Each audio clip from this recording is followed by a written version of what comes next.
नमस्कार दोस्तों, एक सपना, एक विरासत। टाटा समूह की प्रेरणादायक कहानी।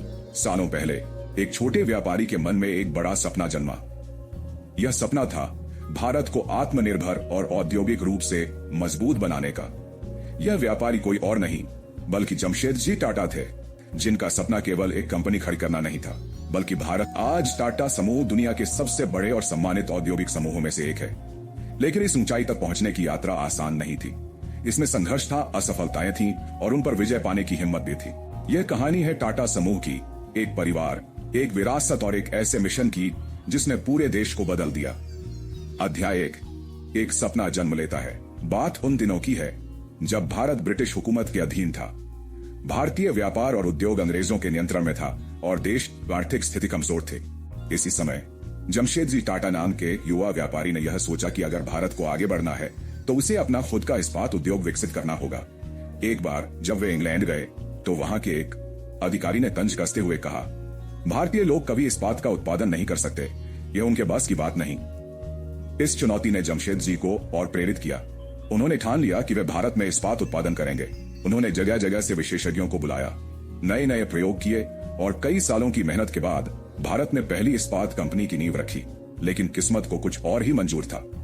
इस सपने को पूरा होते देखने से पहले ही जमशेदजी टाटा का निधन हो गया। अध्याय 2। सपना साकार होता है। जमशेदजी के जाने के बाद उनके बेटे दोराबजी टाटा ने इस मिशन को संभाला। उन्होंने अपने पिता के सपने को साकार करने के लिए अपनी पूरी संपत्ति दांव पर लगा दी। सन 1907 में भारत की पहली इस्पात कंपनी टाटा स्टील की स्थापना हुई। यह केवल एक कंपनी नहीं थी बल्कि भारत के औद्योगिकरण की पहली बड़ी सफलता थी। टाटा स्टील के साथ साथ दोराबजी ने एक और क्रांतिकारी कदम उठाया। उन्होंने जमशेदपुर नामक एक सुनियोजित शहर की नींव रखी। यह भारत का पहला आधुनिक औद्योगिक शहर बना, जहां कर्मचारियों के लिए घर, स्कूल, अस्पताल और मनोरंजन की सुविधाएं थीं।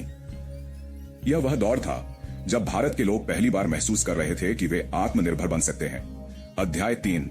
मोटर वाहन उद्योग में प्रवेश। समय बीतता गया और टाटा समूह ने नए क्षेत्रों में कदम रखना शुरू किया। 1980 के दशक में जब भारत में विदेशी कंपनियों की कारें ही दिखती थीं, तब टाटा समूह ने यह ठाना कि भारत की अपनी एक कार होनी चाहिए। रतन टाटा ने एक टीम बनाई और कई सालों की मेहनत के बाद 1998 में भारत की पहली स्वदेशी कार टाटा इंडिका लॉन्च की गई। शुरुआत में लोगों ने इसका मजाक उड़ाया। कहा गया कि टाटा को कार बनानी नहीं आती, लेकिन कुछ ही महीनों में यह कार भारत की सबसे ज्यादा बिकने वाली कारों में से एक बन गई। इसके बाद टाटा समूह ने एक और बड़ा कदम उठाया। उन्होंने जगुआर और लैंड रोवर नाम की दो प्रसिद्ध विदेशी कंपनियों को खरीदा। यही कंपनियां जो एक समय टाटा समूह को नकार रही थीं, अब टाटा के अधीन काम कर रही थीं। अध्याय 4। सूचना प्रौद्योगिकी में क्रांति। 20वीं सदी के अंत तक पूरी दुनिया सूचना क्रांति की ओर बढ़ रही थी। भारत में इस क्षेत्र में अभी बहुत कम कंपनियां थीं, लेकिन टाटा समूह ने इसे भविष्य की ताकत समझा। इसलिए उन्होंने एक नई कंपनी बनाई, टाटा कंसल्टेंसी सर्विसेज, जिसे आज लोग TCS के नाम से जानते हैं। शुरुआत में यह कंपनी केवल छोटे छोटे सॉफ्टवेयर समाधान तैयार करती थी, लेकिन धीरे धीरे इसने अपनी पहचान बनाई। आज TCS दुनिया की सबसे बड़ी सूचना प्रौद्योगिकी कंपनियों में से एक है और लाखों भारतीयों को रोजगार देती है। अध्याय 5। समाज सेवा का मिशन। टाटा समूह केवल व्यापार करने के लिए नहीं बना था। उनका एक और बड़ा उद्देश्य था समाज सेवा। शिक्षा, भारतीय विज्ञान संस्थान और भारतीय प्रौद्योगिकी संस्थान, बॉम्बे जैसे प्रतिष्ठित संस्थानों की स्थापना में टाटा समूह का योगदान रहा। स्वास्थ्य, टाटा मेमोरियल अस्पताल, जो भारत में कैंसर के इलाज के लिए सबसे प्रमुख अस्पतालों में से एक है। आपदा सहायता, जब भी भारत पर कोई संकट आया, चाहे वह महामारी हो या प्राकृतिक आपदा, टाटा समूह ने हमेशा मदद की। अध्याय 6। चुनौतियां और विजय। हर सफर में कठिनाइयां आती हैं। टाटा समूह को भी कई बार कठिन दौर से गुजरना पड़ा, लेकिन उन्होंने कभी हार नहीं मानी।